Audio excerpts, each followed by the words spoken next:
Together, we will make America strong again. We will make America proud again. We will make America safe again. And yes, together, we will make America great again. Fogo e Fúria. Ver o mundo a partir da América. Olá, bem-vindos a mais um episódio de Fogo e Fúria. Faltam 13 dias para as eleições nos Estados Unidos. O meu nome é David Pontes e estou com a Isabel Lucas. Olá, Isabel. Olá, David. Colaboradora habitual do Público e autora do livro Viagem ao Sonho Americano, que aconselho-vos. Está aí à venda nas livrarias. Isabel, vamos começar pelas sondagens, aquele tracking poll que o New York Times vai fazendo, vai olhando e vai conjugando todas as sondagens, diz aquilo que muitos não gostariam de ouvir. Se Trump se as eleições fossem neste momento olhar para aquilo que ditam as sondagens, ele teria os 270 votos necessários no colégio eleitoral. Há também quem diga que, nomeadamente nos swing states, as sondagens costumam avaliar por baixo os democratas, mas continua a ideia que já deixamos aqui na semana passada de que, de facto, a corrida continua renhida e, nomeadamente, os democratas têm levado isto muito a sério. Há alguma ideia de que se vive algum entusiasmo dentro da campanha de Donald Trump, que não é bem o mesmo sentimento que se vive entre os democratas, que é de maior nervosismo. Eles têm razões para este nervosismo e estão a fazer alguma coisa por isso, Isabel? Parece que sim, as duas coisas que tu disseste. Por um lado, vamos ouvindo Trump a voltar com o sentido de humor um bocado bizarro, não é? E fazer piadas ao seu gosto, portanto isso é uma faceta que está a regressar depois de algum aparente desespero, não é? E agora vemos que parece que a Kamala Harris vai fazer campanha com uma aliada que há uns anos não seria muito pensável, que é a ex-congressista filha de Dick Cheney, e vai precisamente a alguns dos estados onde ela tem neste momento parece ter mais hipóteses, que é a Pensilvânia, o Michigan e o Wisconsin. E aqui o Michigan, depois daquela espécie de demonização de Detroit que o Trump fez e que ela está aqui a querer tirar alguma vantagem. Mas é como tu disseste, se olharmos para 7 destes swing states, Trump vai à frente em 4 e a vantagem que os democratas têm em 3 estados é muito, muito baixa. Portanto, isto quer dizer que tudo pode acontecer aqui, mas a acontecer será mais provável a vantagem vir a ser para Trump e não para Kamala se não se fizer alguma coisa aqui. E também há o casal Obama que neste momento entrou em cena, não é? E vamos ver o que é que eles podem também fazer nestes estados, porque é isso mais uma vez que continua a estar em causa e mais uma vez parece apontar como verdadeira a hipótese de que o que pode mudar aqui é o voto jovem, hispânico e negro. Há quem diga que de alguma forma a Kamala não conseguiu ainda deixar bem patente, embora tenha melhorado muito em sondagem, e ela vale a pena recordar nestas coisas que são medidas ao centímetro, ela não era para ser a candidata democrata e por isso não tem tanto tempo de rodagem, não teve primárias, que é também uma espécie de treino, mas que de alguma forma ainda não conseguiu passar aquele desígnio, aquela coisa que faz com que claramente haja ali faixas do eleitorado que querem aderir porque há qualquer coisa para lá do próprio candidato, das suas características ou do seu posicionamento político que os leva a ver num horizonte maior. O Kennedy tinha a conquista da Lua, todos eles tinham qualquer coisa que tornava aquilo mais entusiasmante. Kamala terá com alguma dificuldade em definir esse propósito?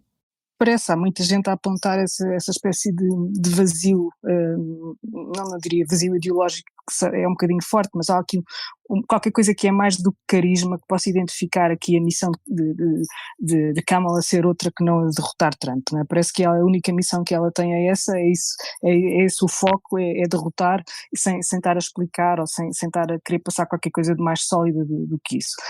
Há quem diga que agora há um trunfo que ela pode tirar, e visto que é essa população que se quer conquistar aparentemente, que é o trunfo das alterações climáticas, ou seja, aquilo que aconteceu recentemente e cujos danos só agora é que parece que se estão a perceber com o furacão Helena, pode dar esse Pode ter alguma argumento, ressonância. sim. E o facto de o clima ainda não ter jogado aqui nada nesta campanha. Pode voltar agora, e esse é um trunfo democrata, e o trunfo é dizer que se não se mudarem políticas com urgência, de facto todas as catástrofes climáticas que se anunciam a curto prazo para os Estados Unidos podem trazer qualquer coisa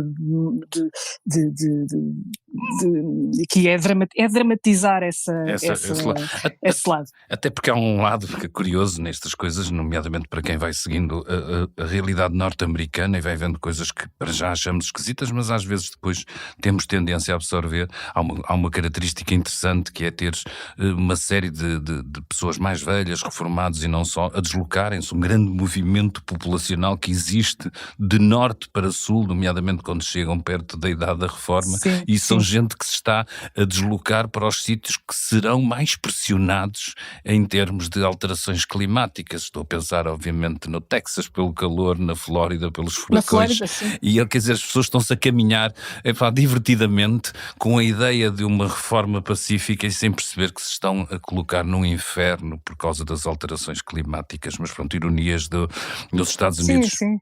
Se pensarmos sobretudo na Flórida, para onde se deslocam os idosos ricos, não é? Que agora vão ter que se calhar repensar as suas reformas mais solarengas a sul. Não é? Se calhar têm que ir para a costa oeste, que muitos não acham graça, porque pronto, é mesmo um estado de democratas, nomeadamente a Califórnia, e porventura muitos não acharão tanta graça quanto isso. Por falar em bizarrias, ele é autor de algumas, é autor também de muito gênio. Elon Musk se irrompeu com toda a força na campanha de Donald Trump, não só com o apoio de 72 milhões de dólares, cerca de 66 milhões de euros que deu, mas também com uma medida razoavelmente polémica, que é de oferecer dinheiro a quem assinar uma petição, que no fundo acaba por ser uma espécie de registro de intenção de voto. Ele começou por oferecer 47 dólares, nomeadamente a quem indicasse pessoas para assinar, depois passou para 100 dólares, e agora, em cada evento que vai, e promete ele até às eleições, diariamente está a sortear a entrega de 1 milhão de dólares, cerca de 919 mil euros, que evidentemente são uma gota no oceano da sua fortuna, que andará por volta dos 250 mil milhões de euros. Dito isto, é mesmo uma coisa daquelas que arrepia, porque é alguém que tem uma série de contratos federais e que tem, obviamente, a vigilância também de muitas agências federais a tentar claramente comparar a sua influência junto do candidato que ele quer vencedor. É assim? Posso Exato. dizer assim de uma maneira tão crua? É isto? O capitalismo no seu expoente máximo, já podemos comprar votos, apoiar candidatos e não ter vergonha nenhuma. Sim, é assustador, ainda por cima, quando está em cima da mesa valores como esse, não é? 1 milhão de dólares para ele, como tu disseste, é uma gota d'água para a vida da maior parte das pessoas, é muito dinheiro, e é para votar sobretudo o apoio a 2 emendas, e parecem 2 emendas antagónicas, mas que para ele não são, não é? A primeira emenda, que é da liberdade de expressão, ou seja, numa sociedade onde ele é o dono de uma das mais poderosas redes sociais, onde as pessoas alegadamente têm acesso a ter opinião, não é? A expressarem-se da maneira que muito bem entenderem. Portanto, a fortuna dele vem daí, dessa primeira emenda. Depois o que ele faz com ela já é outra história, não é? Regular isso é qualquer coisa que ele não quer, e outra que diz muito aos americanos conservadores, que é precisamente a segunda emenda, que tem a ver com o direito a possuir armas. Portanto, há aqui esta é mais uma daquelas coisas paradoxais e que faz dele qualquer coisa. Há muitos jornais a perguntarem o que quer afinal Elon Musk, não é? E há quem venha com algumas teorias que parecem ser teorias que têm a ver com alguma ficção científica ou distopia, que é transformar, fazer um mundo à medida de Elon Musk, uma espécie de autocracia tecnológica, não é? qualquer coisa, um mundo dominado pela tecnologia digital, e esse seria o mundo à sua imagem, onde ele pode continuar a fazer dinheiro e pessoas como ele. Ou seja, ele aqui seria uma espécie de... e que Trump seria aqui uma espécie de cavalo de Troia nesta conquista do mundo por parte de Elon Musk. Eu até já pensei numa coisa ousada, que é, se calhar daqui a 4 anos, ou daqui a 5 anos, temos outro candidato potencial, tem as mesmas características de disrupção, imaginando nós que Trump ganha ou não. Não me admirava que Elon Musk pudesse ambicionar a ser o representante dos republicanos, a menos que eles se curassem desta doença que lhes parece ter acometido. De qualquer maneira, eu diria que também há razões bastante terrenas para Elon Musk estar de alguma forma a apostar. Ele diz que, se não ganhar, entrevistado, disse em bom inglês, e acho que toda a gente entenderá, I'm fucked. Mas, 14 mil milhões de euros na última década em apoios estatais e em contratos nas suas diferentes empresas. Alguém que neste momento, através da SpaceX, consegue determinar claramente o que a NASA faz, e alguém que tem, obviamente, problemas com agências federais que vigiam as suas atividades, sejam elas agências ambientais, sejam aquelas que têm a ver com comunicação. E por isso há também razões terrenas não tão levadas por esse lado, que tu dizes quase idealista, dele arranjar aqui uma espécie de república tecnocrática / digital, mas razões bem terrenas que levam alguém com o dinheiro dele a apoiar um candidato que parece estar, obviamente, mais dos ricos, com todas as contradições que é. Donald Trump continua a assumir-se quase sempre como alguém que está ali na voz do povo e dos desprotegidos, mas depois tem ao seu lado um dos homens, se não o homem mais rico do mundo. Sim, pelo menos o mais poderoso, e olhamos para ele, e tu estavas a falar de uma hipótese hipotética de candidato, quando nós nos rimos da hipótese de Trump há uns anos, não é? E depois vimos o que aconteceu, e Elon Musk nessas circunstâncias se calhar teria muito mais hipótese. Ainda por cima ele é uma espécie de... olhamos para ele e não vemos alguém que não parece até muito humano, não é? Parece um herói estranho, sim, daqueles, qualquer coisa sobre-humana, engoliu qualquer poção que o tornou esquisito. E esquisito. E é um nome que eu vejo muito, liberais portugueses, mas obviamente se cruzarmos o mundo inteiro e formos perguntar, dá-nos o exemplo de um empreendedor, como nós há homem de sucesso, não é? De um homem de sucesso, de um empreendedor. Provavelmente há uns anos, umas décadas ou um século, nós diríamos o Edison ou diríamos o Ford. Hoje em dia, obviamente, Musk tem esse valor facial de ser alguém que praticamente conhecido ao redor do mundo e que tem essa imagem colada a ele de empreendedor, porque de facto conseguiu coisas surpreendentes, e uma delas, talvez das mais surpreendentes, é pôr um homem tão fundado no gás e no petróleo como Trump a defender carros elétricos. No mínimo, já só por aí valeu a pena a sua intervenção. Deixa-me só então ainda abordar aqui um assunto que obviamente percorre todas as eleições, percorre estas eleições e percorre muito mais quando temos alguém tão vocal como Donald Trump sobre este assunto. E vou começar com uma pequena história, se me permitires, que é, outro dia li um artigo na Financial Times sobre uma equipa da Google que tinha revolucionado completamente e que foi fez um dos passos determinantes para aquilo que nós conhecemos hoje como a revolução da inteligência artificial, e pus-me a olhar para os nomes dessa equipa para perceber que estavam lá 2 indianos, um polaco, um canadiano, um inglês, um alemão e um ucraniano, para além de norte-americanos. E isto para mostrar que a riqueza da América é obviamente construída deste caldinho de culturas, e este caldo de gente que provém de diferentes proveniências, e que isso ajuda, a maneira até de pensar diferente ajudou, nomeadamente nesta coisa da Google, a construir um dos artefactos, um dos recursos técnicos que está por trás de uma das maiores revoluções que estamos a viver em termos tecnológicos. Mas de repente temos um país que parece muito disponível, muito aberto a ser cada vez mais restrito e a diabolizar, inclusive, os imigrantes. Trump tem encarreirado uma série de falsidades sobre os imigrantes, algumas delas poderão ser até ecoar no nosso território. Eles são responsáveis pela criminalidade, é falso. Eles são responsáveis por haver problemas de habitação ou uma sobrecarga no sistema habitacional, também têm pouca adesão à realidade, são responsáveis por uma sobrecarga do sistema de saúde, é falso, são responsáveis pelo aumento de armas por causa das fronteiras abertas, é falso, os americanos não terão dificuldade em fazer armas dentro das suas próprias fronteiras.